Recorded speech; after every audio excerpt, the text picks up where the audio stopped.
കൂട്ടുകാർക്ക് നല്ലൊരു രാത്രി ആശംസിച്ചുകൊണ്ട് മാമ്പഴത്തിന്റെ പുതിയ വീഡിയോയിലേക്ക് സ്വാഗതം. ആദ്യമായിട്ട് കാണുന്നവരാണെങ്കിൽ ചാനൽ ഇഷ്ടപ്പെട്ട ഒന്ന് സബ്സ്ക്രൈബ് ചെയ്യാൻ മറക്കരുത്. അതോടൊപ്പം തന്നെ കണ്ടുകൊണ്ടിരിക്കുന്ന എല്ലാവരുടെ സപ്പോർട്ടിലേക്കും തുടർന്നും പ്രതീക്ഷിച്ചുകൊണ്ട് നമുക്ക് നേരെ ആദർശിന്റെ നയനയുടെ നാളത്തെ ഒരു അടിപൊളി പ്രമോ വിശേഷത്തിലേക്ക് അങ്ങോട്ട് പോയാലോ.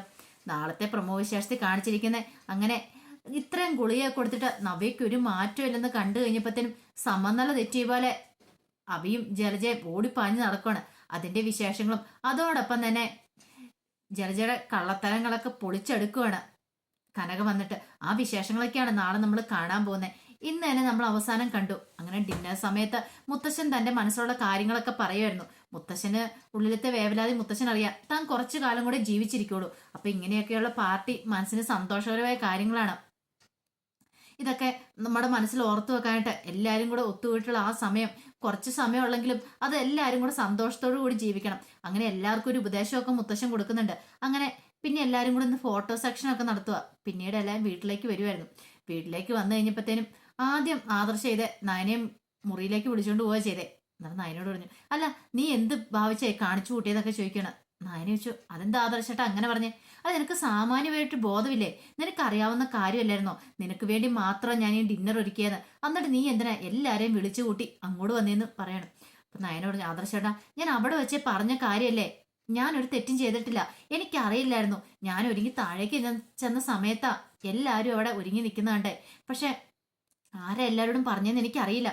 ഒരു പക്ഷെ അപ്പച്ചിയാണോന്നും അറിയത്തില്ല. ആരാണെങ്കിൽ ശരി, എന്താണെങ്കിലും ശരി, അമ്മയുടെ ആ മുഖം കണ്ടായിരുന്നോ നീ? എന്നെ ദഹിപ്പിക്കുന്ന മട്ടായിരുന്നു നോട്ടം. ഒരു കാര്യം ഞാൻ ഇനി പറഞ്ഞേക്കാം, ഇനി ഇപ്പൊ ഇങ്ങനെ എന്തേലും ഡിന്നറിനോ എന്തേലും പാർട്ടിക്കോ വിളിച്ചിട്ടുണ്ടെങ്കിൽ എന്നോട് ചോദിക്കാതെ നീ ആരോടും പറയില്ലെന്ന് പറയാണ്. നയന പറഞ്ഞായിരുന്നു ഞാൻ അമ്മയോട് മാത്രമേ പറഞ്ഞുള്ളെന്ന്. അപ്പം ആദർശന് മനസ്സിലായി, ഒരു പക്ഷെ നിന്റെ അമ്മയാണോ എല്ലാവരോടും പോയി പറഞ്ഞെന്ന് പറയാൻ പറ്റില്ല. അമ്മ ഒരിക്കലും പറയില്ല. അമ്മയോട് പറയുന്നത് ചിലപ്പോൾ ഇനി ഇപ്പം അപ്പച്ചേനും കേട്ടാണെന്ന് പറയാൻ പറ്റില്ലോ എന്ന് പറയാം. ഓ, അപ്പൊ അങ്ങനെ ആകാനും വഴിയുണ്ട്. അതുകൊണ്ട് ഇനി നീ സൂക്ഷിച്ചും കണ്ടും വേണം. എനിക്കിനി വയ്യാട്ടോ. ഇങ്ങനെ എങ്ങനെ എന്തേലും ഇനി ഒന്നുകൂടെ സംഭവിച്ചിട്ടുണ്ടെങ്കിൽ എന്താ ഞാൻ ഈ ചെയ്യാൻ പോകുന്നത് എനിക്ക് തന്നെ അറിയാൻ പറ്റില്ല. ഇന്ന് ഭാഗ്യത്തിന് രക്ഷപ്പെട്ടു. ഇനി എപ്പോഴും ഈ രക്ഷപ്പെടലുണ്ടെന്ന് പറയാൻ പറ്റില്ല. ഇത് കേട്ട് കഴിഞ്ഞപ്പോഴത്തേക്കും നയന പറഞ്ഞു, ഇനി അങ്ങനെയൊന്നും ഉണ്ടാവില്ല ആദർശേട്ടാ. ഇനി ആദർശേട്ടൻ പറയാതെ ഞാൻ ഒന്നും ചെയ്യില്ല, ആരോടും ഒന്നും പറയില്ല എന്ന് പറയണം. ഇത് മുറിയിലേക്ക് കയറി ചെന്ന് കഴിഞ്ഞപ്പോൾ അബിക്ക് ആകെപ്പാ ടെൻഷനായിരുന്നു. നവ്യക്കാണെങ്കിൽ ഒരു ലക്ഷണങ്ങളൊന്നും കാണുന്നില്ല. ഒരു ഛർദിയില്ല, വയറുവേദനയില്ല. മുറിലേക്ക് എന്ന് കഴിഞ്ഞപ്പോഴത്തേനും അബി ചോദിച്ചു, നിനക്ക് വല്ല ബുദ്ധിമുട്ട് എന്തെങ്കിലും ഉണ്ടോന്ന് ചോദിക്കുക. അല്ല എന്താ അബി, നീ അവിടെ വെച്ച് ഇത് തന്നെ ചോദിച്ചുകൊണ്ടിരുന്നത്? എനിക്ക് എന്തെങ്കിലും ബുദ്ധിമുട്ടുണ്ടോ, വയറുവേദന ഉണ്ടോ, ഛർദ്ദിക്കാൻ വരുന്നുണ്ടോ എന്നൊക്കെ. അപ്പോഴും ഞാൻ പറഞ്ഞല്ലേ എനിക്കൊരു കുഴപ്പമില്ലെന്ന്. ഇപ്പൊ എന്താ നിന്റെ പ്രശ്നം? രാവിലെ തൊട്ട് തുടങ്ങിയതാണല്ലോ.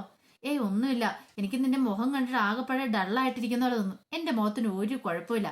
പിന്നെ പാർട്ടിക്കൊക്കെ പോയതല്ലേ, അതിൻ്റെതായ ഒരു ക്ഷീണം കാണും, അല്ലാതെ വേറൊരു കുഴപ്പമില്ലെന്ന് പറയാം. ഇത് നവ്യക്ക് എന്തോ ഒരു ഡൗട്ട്. അപ്പൊ തന്റെ കാര്യത്തിൽ കൂടുതൽ കെയറിങ് ആവുന്നുണ്ട്. എന്തോ ഒരു സംതിങ് ഉണ്ട്, എന്താണെന്ന് അറിയത്തില്ല. ഈ സമയത്ത് ജലജ ആകെപ്പാ ടെൻഷൻ അടിച്ച് പുറത്ത് നിൽക്കുക. അഭി മുറിയിലേക്ക് കയറി പോയിട്ട് ഒന്നും പറഞ്ഞിട്ടില്ല. അവൾക്കിനി എന്തോ എങ്ങനെയായോ, ഇത്രയും ഗുളികയൊന്നും കൊടുത്തിട്ട് അവൾക്കൊരു മാറ്റം ഉണ്ടായില്ലേ? എന്താ മുറി നടക്കുന്ന അറിയാൻ പറ്റുന്നില്ലോ. അങ്ങനെ ജലജ എന്ത് ചെയ്യുവാണ്, ആ മുറിയുടെ ഫ്രണ്ടിൽ പോയിട്ട് ഇങ്ങനെ ചെവി കൂറിപ്പിച്ച് നിൽക്കുക. എന്താ അകത്ത് സംസാരിക്കുന്നേ? ഇനിയിപ്പൊ അവൾക്ക് വല്ല വയറുവേദന തുടങ്ങിയിട്ടുണ്ടോ? അങ്ങനെയൊക്കെ ഓർത്ത് നിൽക്കിയ സമയത്താണ് കനക അയാളോടെ കറങ്ങി തിരിഞ്ഞു വരുന്നത്. അപ്പൊ മുറിയിലേക്ക് വന്നപ്പോ ജലജനെ കണ്ടില്ല. അപ്പൊ എന്ത് ചെയ്യാൻ നോക്കാൻ വേണ്ടി കനകയിലൂടെ വന്ന നോക്കി കഴിഞ്ഞപ്പോഴത്തേനും ജലജ ഇങ്ങനെ മുറിയുടെ അവിടെ വട്ടം പിടിച്ച് നിൽക്കുന്നുണ്ട്. കൊള്ളാം. പതുക്കെ കനക വന്നിട്ട് ചോദിച്ചു, ശരിക്കും കേൾക്കത്തില്ല അല്ലേന്ന് ചോദിക്കുകയാണ്. ജലജ പറഞ്ഞ അതേ കേൾക്കത്തില്ലെന്ന് പറഞ്ഞ് തിരിഞ്ഞു നോക്കിയതും കനകയുടെ മുഖത്ത് അടിയേറ്റ വരെ പോയി ജലജയ്ക്ക്. അല്ല നീ എന്താ ഇവിടെ? പിന്നെ അല്ല ജലജ ഇപ്പൊ അവര് സംസാരിക്കുന്ന കേൾക്കാൻ വേണ്ടി വന്നതല്ലേന്ന് ചോദിക്കണം. ഞാൻ കേൾക്കാനോ? ഞാനേ അബിയോട് ഒരു ഇമ്പോർട്ടന്റ് കാര്യം പറയാൻ വേണ്ടി വന്ന. മനസ്സിലായി. കഥകന്റെ അവിടെ വന്ന് ഒളിഞ്ഞു നിന്ന് കേൾക്കുന്നല്ലേ അകത്തെ സംസാരം, അതായിരിക്കും ഇമ്പോർട്ടന്റ് കാര്യമല്ലെന്ന് ചോദിക്കണം. ദേ ഒരു കാര്യം പറഞ്ഞേക്കാം, ഇതെന്റെ മോന്റെ മുറിയാ. ഞാൻ ചിലപ്പോ ഇവിടെ വന്നെന്നൊക്കെ ഇരിക്കും. നിനക്കെന്താ കുഴപ്പമെന്ന് ചോദിക്കണം. ഓ, മോന്റെ മരുമകളുടെ മുറിയുടെ മുമ്പിൽ വന്ന് ഒളിച്ചു നിന്ന് അവരുടെ സംഭാഷണം കേൾക്കുന്നതാണ് നല്ല കാര്യം. നാണമില്ലേ നീക്കെന്ന് ചോദിക്കുകയാണ്. ജലജയ്ക്ക് ആ പടം നാണക്കേടാപ്പേ. ജലജ ദേഷ്യപ്പെട്ട് അങ്ങോട്ട് പോകണം. ഇവളെ കൊണ്ട് മടുത്തു. ഒരിടത്തൊന്നും സ്വസ്ഥതയോടെ നിൽക്കാൻ പോലും പറ്റില്ല. കനക പറഞ്ഞു, ഇവളുടെ എന്തോ ഉള്ളിൽ എന്തോ ഒരു കള്ളത്തരം ഉണ്ടല്ലോ. അവള് അവിടെ വെച്ച് പാർട്ടിക്കിടെ തന്നെ ശ്രദ്ധിച്ചാണ്. എന്തോ ഒരു കള്ളത്തരം ഉണ്ട്. എന്താണെങ്കിലും അത് കണ്ടുപിടിക്കണം. നല്ല കാര്യമല്ല, സ്വഭാവം അത്രയ്ക്കും നല്ലതാണല്ലോ. അങ്ങനെ ഒരു ചിന്ത ഉണ്ടാകുന്നുണ്ട്. പിന്നീട് കനക നേരെ മുറിയിലേക്ക് പോവായിരുന്നു. ഈ സമയം ദേവയാനിയാണെങ്കിൽ മുഖം വീർപ്പിച്ച് മുറിയിൽ പോയിരിക്കുക. അപ്പൊ ആദർശിന്റെ അച്ഛൻ വെച്ച് എന്ത് പറ്റി ദേവേനെ, നിനക്ക് എന്തെങ്കിലും ബുദ്ധിമുട്ട് എന്തെങ്കിലും ഉണ്ടോന്ന് ചോദിക്കും. എനിക്കൊരു കുഴപ്പമില്ല, പിന്നെന്താ മുഖം വല്ലാതിരിക്കുന്നേ? ഈ പാർട്ടിയുടെ കാര്യം ഓർത്തിട്ടാണെന്ന് ചോദിക്കണം. അതൊക്കെ അങ്ങ് വിട്ടേരെ, ഡിന്നറൊക്കെ കഴിഞ്ഞു. ഇപ്പൊ നമ്മൾ ഇവിടെ നോക്കട്ടെ എല്ലാവരുടെ സന്തോഷം. അച്ഛനും അമ്മയ്ക്കൊക്കെ എന്ത് സന്തോഷമായെന്നറിയാം ഇങ്ങനെ ഒരു ഡിന്നർ ഒരുക്കിയത്. അച്ഛൻ പറഞ്ഞു കേട്ടില്ലായിരുന്നു നമ്മൾ വേറെ ആരെക്കുറിച്ച് ചിന്തിക്കണമെന്ന് പറയാം. ആദർശന്റെ അച്ഛനറിയാം ഇനി കോടി പോയിട്ടുണ്ടെങ്കിൽ മുത്തച്ഛന് കുറച്ചു കാലമേ ഉള്ളൂ. ആ ഉള്ളത്രയും കാലം നല്ല സന്തോഷത്തിൽ ഇരിക്കണം. അതുകൊണ്ട് ദേവേനെ ഇങ്ങനെ ഉപദേശിക്കുന്നത്. ദേവേനെ ഇതൊക്കെ കേട്ടുമ്പോൾ എന്നാലും ശരിക്കും ചീറ്റ് ചെയ്യുക ചെയ്ത ആദർശം എന്ന് പറഞ്ഞാൽ, അല്ല അവൻ എന്ത് ചീറ്റ് ചെയ്യുന്നാ പറഞ്ഞേ? അല്ല അവൻ ഒരു വാക്ക് പോലും പറഞ്ഞില്ലോ ഈ ഡിന്നറിനെ കുറിച്ചൊക്കെ. അതിപ്പോ ദേവേനി അവൻ കല്യാണമൊക്കെ കഴിഞ്ഞില്ലേ, അവൻ്റെ കുടുംബമായി, അവൻ അവന്റെ ഭാര്യയോട് പറഞ്ഞു കാണുമായിരിക്കും. അതിപ്പോ എല്ലാ കാര്യങ്ങളും നിന്നോട് പറയണം നിർബന്ധമുണ്ടോ? അവനങ്ങനെ ഒന്നും അല്ലായിരുന്നു ജയേട്ട. ഇതിനു മുമ്പ് അവൻ എന്നോട് പറയാതെ ഒരു കാര്യങ്ങളും ചെയ്യത്തില്ലായിരുന്നു. ആദ്യമായിട്ട് അവൻ ഇങ്ങനെയൊക്കെ ചെയ്യുന്നത്. അതൊന്നും നീ കാര്യാക്കണ്ട. പാർട്ടി ഗംഭീരമായിരുന്നല്ലോ, ഡിന്നർ ഒരു കുഴപ്പമില്ലായിരുന്നല്ലോ. പിന്നെ എന്താ കുഴപ്പം? നീ കിടന്ന് ഉറങ്ങാൻ നോക്കാൻ പറയണം. പക്ഷെ കിടന്നിട്ട് ദേവേനിക്കങ്ങ് ഉറക്കം വരുന്നില്ല.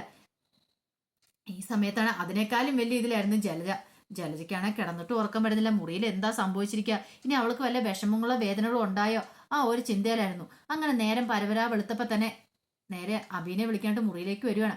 വന്ന് നേരെ അബീനെ വിളിച്ചു. അപ്പോൾ ആ സമയത്ത് നമ്പി ബാത്റൂമിലേക്ക് പോയിട്ടുണ്ടായിരുന്നു.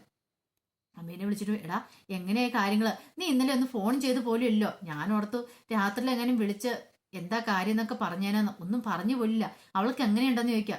എന്ത് പറയാനമ്മേ, അവളുടെ വയറ്റില് കുഞ്ഞൊന്നും അല്ലാന്ന് തോന്നേ, എന്തോ രാക്ഷസ വിത്താന്നാന്ന് തോന്നേ. കണ്ടോ അത്രയും മെഡിസിൻ കൊടുത്തിട്ട് ഒരു കുഴപ്പമില്ല. അവള് നല്ല പയറുമണി പോലെ ഓടിച്ചാടി നടക്കണേന്ന് പറയണം. എടാ എനിക്ക് നല്ലൊരു സംശയമുണ്ട്, ഇനിയിപ്പം ഗുളിക എങ്ങനെ മാറിപ്പോയോ? അമ്മയല്ല കൊണ്ടുവന്നേ, ആ ഡോക്ടറോട് തന്നെ വിളിച്ചു ചോദിക്കുക എന്താ സംഭവം എന്ന്. അല്ലെങ്കിൽ പിന്നെ ഇമാതിരി മെഡിസിനെ കൊടുത്തിട്ട് അവളുടെ വയറ്റിൽ കിടക്കുന്ന സാധനം പോകേണ്ടതല്ലേ? ഇതുവരെയായിട്ട് അവൾക്ക് ഒരു കുഴപ്പമില്ലെന്ന് പറയണം. ജലജ പറഞ്ഞു ഇതങ്ങനെ വെറുതെ വിട്ടിട്ട് കാര്യമില്ല. ഇനിയിപ്പം വളകാപ്പ് ചടങ്ങാ നടക്കാൻ പോകുന്നേ. അതിനുമ്പ് നമ്മുടെ കാര്യങ്ങളൊക്കെ ഓക്കെ ആയില്ലെങ്കിൽ അവൾ ഈ വീട്ടിൽ ആധിപത്യം സ്ഥാപിക്കും. അവളെ കനക കൂട്ടിക്കൊണ്ട് പോയിട്ടുണ്ടെങ്കിൽ പിന്നെ എന്താ സംഭവിക്കുന്ന അറിയാലോ. നമ്മുടെ പ്ലാനുകളും പദ്ധതികളും ഒന്നും പിന്നെ നമുക്ക് ഒരിക്കലും നടപ്പാക്കാൻ പറ്റില്ല. ഒരു കുഞ്ഞും കൂടെ വന്നു കഴിഞ്ഞാൽ പിന്നെ അവളെ നിന്റെ ജീവിതത്തിൽ നിന്ന് ഒഴിവാക്കാനും പറ്റില്ല. ആ ഒരു ചിന്ത വേണം അബി. എന്തെങ്കിലും ചെയ്യണമെങ്കിൽ ഇപ്പൊ ചെയ്തോണെന്ന് പറയാം. ഇങ്ങനെ സംസാരിച്ചുകൊണ്ടിരിക്കുമ്പോൾ ബാത്റൂമിൽ അയ്യോ അന്നും അബി എന്ന് പറഞ്ഞ ഒരു നിലവിളി ശബ്ദം കേട്ടെ. അപ്പം ജലജ ഇവിടെ ഓടിച്ചില്ലടെ, എന്തോ പ്രശ്നമുണ്ട്, അങ്ങ് ചെല്ല്. അപ്പൊ ജലജയുടെ മനസ്സിലെ വിചാരം എന്താ, ഒരു ചിലപ്പോ പ്രഗ്നൻസി അലസി പോയി കാണുമായിരിക്കും. അത് കണ്ടിട്ട് പേടിച്ചെല്ലാം നിലവിളിക്കുന്നതായിരിക്കും. ഓടി അങ്ങോട്ട് അബി ചെല്ലുവാണ്. അബി ചെന്ന് കഴിഞ്ഞപ്പോഴത്തേനും നവി കാറിക്കൊണ്ട് പുറത്തേക്ക് ഇറങ്ങി ഓടി വരിക. എന്താ നവിയെ, എന്താ പറ്റിയത്? എന്തേലും പ്രശ്നമുണ്ടോ? നിനക്ക് എന്താ വയറുവേദന എന്തേലും വന്നോ? കാര്യം എന്താന്ന് തുറന്നു പറ. നവി പറഞ്ഞു ബാത്റൂമിൽ എന്താണെന്ന് തുറന്നു പറ. അവിടെ ഒരു പല്ലിന്ന് പറയണം. ഇത് കേട്ടതും ജലജയ്ക്ക് അടിമുടി പെരുത്ത് കയറി. അതോടൊപ്പം തന്നെ അബിക്കും ദേഷ്യം വന്നു. എന്തൊക്കെ പ്രതീക്ഷകളായിരുന്നു ഒരു നിമിഷം കൊണ്ട് നെയ്തുണ്ടാക്കിയത്, എല്ലാം തകർന്നടിഞ്ഞു പോയില്ലേ. ഒരു പല്ലിനെ കണ്ടാണ് നീ ഇമ്മാതിരി കിടന്ന് അലർന്നേ. പല്ലിയല്ല, നീയൊക്കെ കിടക്കുന്നിടത്ത് മൂർക്കമ്പാമ്പ് വരെ കയറി വരും. അതെങ്ങനെയാ? നീയൊക്കെ മൂർക്കമ്പാമ്പിനേക്കാളും വലിയ വിത്തുകളല്ലേ. നിന്റെ അടുത്തേക്കൊക്കെ പിന്നെ അതുങ്ങൾ വരാൻ പേടിക്കും. എന്നിട്ട് അവള് പല്ലിനെ കണ്ടപ്പോൾ തന്നെ കിടന്ന് കാറെന്ന് പറയണേ. നബി പറഞ്ഞു അതിനിപ്പം എനിക്ക് പല്ലിനെ പണ്ടേ തൊട്ട് പേടിയുള്ള, നിങ്ങളതിന് എന്നോട് കിടന്ന് ദേഷ്യപ്പെടുന്നതെന്ന് ചോദിക്കണം. നിന്നോട് ഇപ്പം ദേഷ്യപ്പെടാതെ ഇമ്മാതിരി കിടന്ന് അലറി വിളിക്കേണ്ട വല്ല ആവശ്യമുണ്ടോ എന്ന് ചോദിക്കണം. ഇപ്പം ഈ അലർച്ച ഒച്ചപ്പാടും കിട്ട് കനകി അങ്ങോട്ട് ഓടി വരുവാണ്. കനക വന്നിച്ച് എന്താ മോളെ എന്താ പറ്റിയെന്ന് ചോദിക്കണം. നബി പിന്നെ പല്ലിനെ കുറിച്ചൊക്കെ പറയാം. കനക പറഞ്ഞു അവൾക്ക് പണ്ട് തൊട്ട് പല്ലീനെയും പാറ്റേനെയും ഒക്കെ പേടിയാ, അതുകൊണ്ടാന്ന് പറയണത്. ഈ സമയത്തൊക്കെ സൂക്ഷിക്കേണ്ട മോളെ, വലിയൊരു കുഞ്ഞുണ്ടെന്നുള്ള ചിന്ത വേണം. കുഞ്ഞിന് വല്ല പേടി എന്തെങ്കിലും കിട്ടത്തില്ലെന്നൊക്കെ ചോദിച്ചുകൊണ്ട് നവേനെ വിളിച്ചുകൊണ്ട് കനകയെ അങ്ങോട്ട് പോവാണ്. ജലജയ്ക്ക് ഇതുകൂടെ കണ്ടപ്പോഴത്തേനും സ്വസ്ഥത നശിച്ചു. എത്രയും പെട്ടെന്ന് ഇല്ലാതാക്കണം. അതിന് ഡോക്ടറെ വിളിക്കാൻ തന്നെ ജലജ തീരുമാനിച്ചു. ഇനിയിപ്പോൾ ഇത് വെച്ചോണ്ടിരുന്നിട്ട് കാര്യമില്ല. ഒന്നെങ്കിൽ ഇവളെ കൂട്ടിക്കൊണ്ട് ഹോസ്പിറ്റലിലേക്ക് പോകണം. അപ്പൊ ആ വിശേഷങ്ങളൊക്കെയാണ് നാളെ നമ്മൾ കാണാൻ പോകുന്നത്. ആ വിശേഷങ്ങൾക്കായി നമുക്ക് എല്ലാവർക്കും കാത്തിരിക്കാം കേട്ടോ. ഇതിന്റെ ഫുൾ വിശേഷങ്ങളുമായിട്ട് നാളെ രാവിലെ തന്നെ വരും കേട്ടോ. മറക്കാതെ എല്ലാവരും കയറി കാണണം കേട്ടോ. ഒരിക്കൽ കൂടി എല്ലാവർക്കും നല്ലൊരു രാത്രി ആശംസിച്ചോണ്ട് നിർത്തുന്നു. നന്ദി.